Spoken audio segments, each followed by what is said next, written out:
As an accounting learner, imagine losing marks in your accounting exams. Not because the work is too hard, but because you don't know how to record bad debts and bad debts recovered properly. Now, in the next 10 minutes or more, I'm going to make sure that never happens to you again. So make sure you watch this video until the end, because I'll also show you how this will appear in your exam transaction. Are you with me? Now, in this lesson, we are going to focus on two important concepts, and those are: number one, bad debts, and number two, bad debts recovered. Now, this topic is mostly tested in accounting exam from grade 10 all the way to grade 12. So if you understand them now, you are already preparing for the next accounting exam, and that is exam in grade 10, exam in grade 11, and the exam in grade 12 all the way to university. Are you with me? Now, let's begin with the first concept, and that is bad debts. Now, as an accounting learner, what is a bad debt? Now, this question I'm asking, that what is a bad debt? Because right now I'm asking you, what exactly is a bad debt?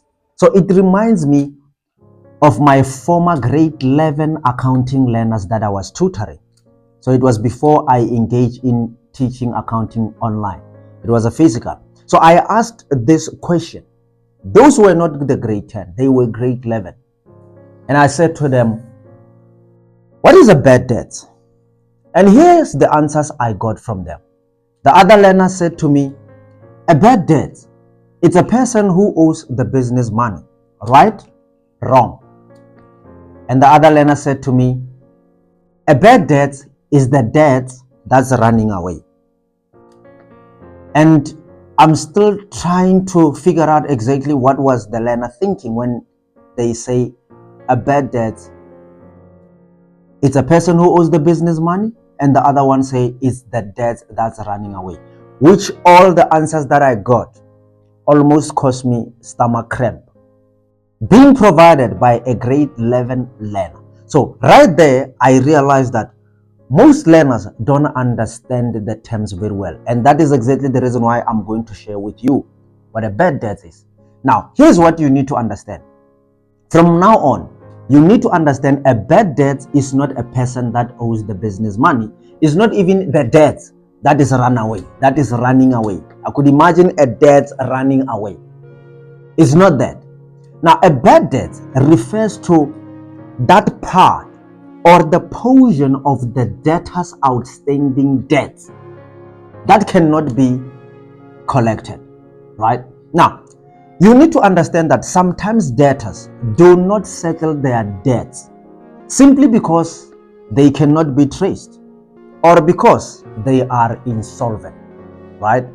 Now, once the business has made sure that a debtor's debt will not be received, then that particular debtor's debt will be written off as irrecoverable. Are you with me? Now, sometimes management themselves may decide to write off a debtor's debt, even if the debtors can still be traced, or even if the debtor is not insolvent. Are you with me? Now, you need to understand that bad debts, when the management write off that particular debtor's debt, this simply means that the debtor's account is removed from the enterprise's books. Are you with me? When they write off the debtor's debt, they remove it from the enterprise's books. Now, another point that you need to remember is that bad debt is dealt with as a separate expense, and it is not deducted from the sales of the enterprise. Reason being, bad debts do not affect the sales of the enterprise. However, bad debts influences credit control. And by indicating bad debts separately, the credit control division will be able to obtain a valuable information with regards to the extent of the possibility that a certain portion of credit sales will not be received. Are you with me? Now you also need to remember that credit sales increases the turnover of the enterprise and the consequent profit. However, bad debt increases the loss due to extending credit. Now, even though it increases the loss, the business or the enterprise will continue to sell goods on credit for as long as the possibility of bad debt can be kept within limit. Are you with me? Now, you need to remember as well that a bad debt happens when a debtor, a person who owes the business money, fails to pay, or that person cannot be traced, right?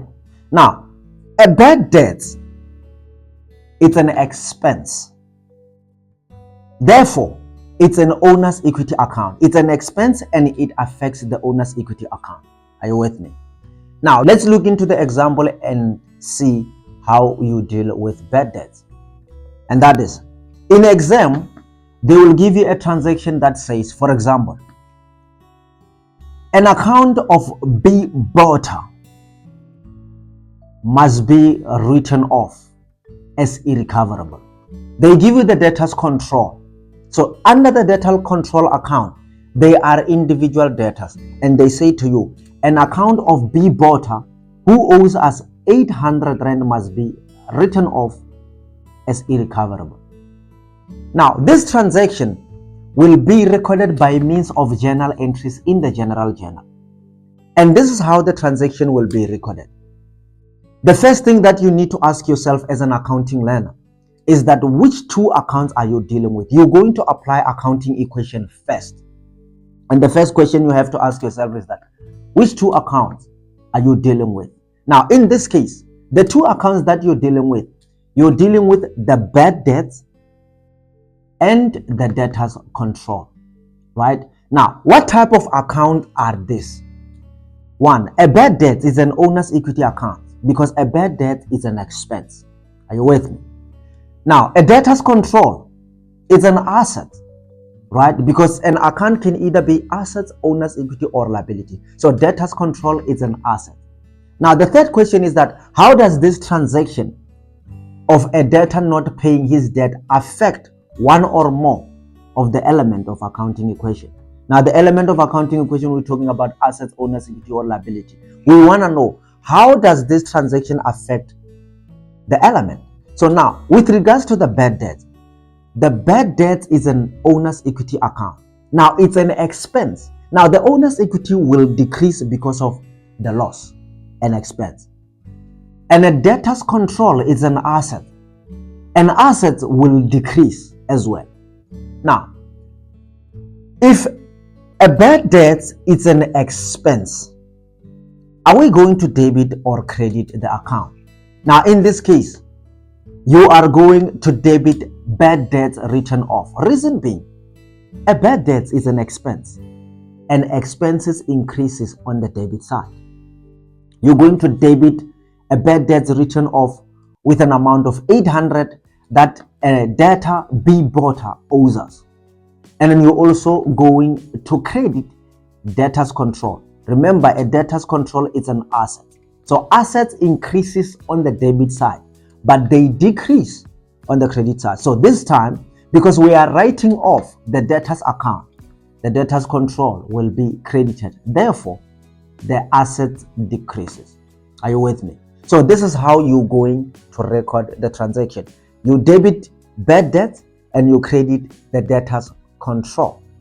And therefore, from the general journal, you will be posting from the general journal to the general ledger. Now, when you open an account of bad debts written off as a T account, you are going to debit the bad debts in the general ledger with a debtors control. And when you open a debtors control ledger account, you are going to credit the debtors control account with bad debts written off with an amount of 800. So that's how you deal with bad debts when you are being told that that debtor's account must be written off as irrecoverable, right? The two accounts is bad debts and debtors control. You debit bad debts and you credit debtors control. Are you with me? Now, this is how you deal with the bad debts. Are you with me? Now, let's move to the second concept, which is bad debts recovered, right? Now, imagine a debtor who owes your business money and suddenly they disappear. They don't pay you. And then you go ahead, you write them off as irrecoverable. After you wrote them off as irrecoverable, removing that debtor's account from your books, months later, a debtor B boater comes back and pays you. Now the question is, how do you record this transaction in an accounting? And if you get this wrong, you are losing more marks. But don't worry, because right now I'm going to show you how to get it right. Now, when the debtor returns and pays us money, so this is not a normal income, right? It is known as the bad debts recovered. In other words, you're not going to say because we received the 800 that B boater owes us, then it's an income. Yes, a bad debt recovered is an income, right? But when you receive from the debtor, it's not a normal income. In other words, you're not gonna deal with an income account. Okay, you're not gonna credit income, right? So you are being told that a debtor B boater who owes us 800 has returned and pays us the 800, right? So an account from a B boater of 800 was recovered. So what you're going to do is that this time you have to also ask yourself these two questions. Which two accounts are you dealing with? Now the two accounts that you're dealing with this time when we receive, you're dealing with the bank and bad debts recovered, right? Now what type of account are these? A bank is an asset and a bad debts recovered is an income, and therefore an owner's equity account. So income increases or affect owner's equity, right? So now in this case, because we received 800 that a B boater was owing us, we are going to debit the bank. The assets increase with 800 and we are going to credit the bad debts recovered. Reason being, bad debts recovered is an income. Are you with me? Now, this is how you're going to deal with this transaction, right? This is how you're going to deal with the bad debts recovered. So I hope it makes sense. Now, in conclusion, remember, bad debts increases the loss and bad debts recovered increases the income, right? Now, if you understand this, you have already mastered this topic. And if this video has helped you understand what a bad debt is and how to deal with it, and what is a bad debt recovered and how to deal with the transaction. Now, like the video, subscribe, and comment I understand below. And if you're serious about improving your accounting marks, then stay disciplined, stay consistent, and no more excuses. Until next time, me, the relentless Monama Humphrey the man, humble and intelligent King Hannah, the RMH himself, and the accounting subject assassin. I'll be with you in the upcoming next video, and make sure you see me in that video. Until next time, have a wonderful accounting day.